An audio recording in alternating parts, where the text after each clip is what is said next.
আমার মোটা শাশুড়ি, আমার প্রিয় শাশুড়ি কই?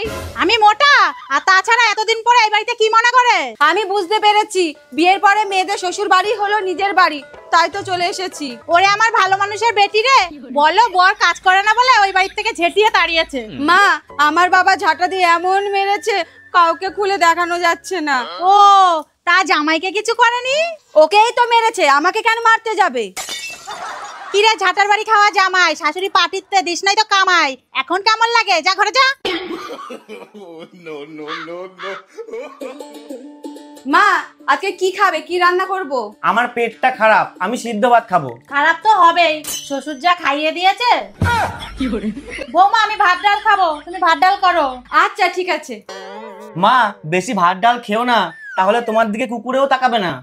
মানে? যদি এই বয়সে ভাত ডাল খাও তাহলে তোমার পা ফুলে পায়ে ব্যথা হবে, তোমাকে লাঠি নিয়ে হাঁটতে হবে, আর লাঠিকে তো সবাই ভয় পায়।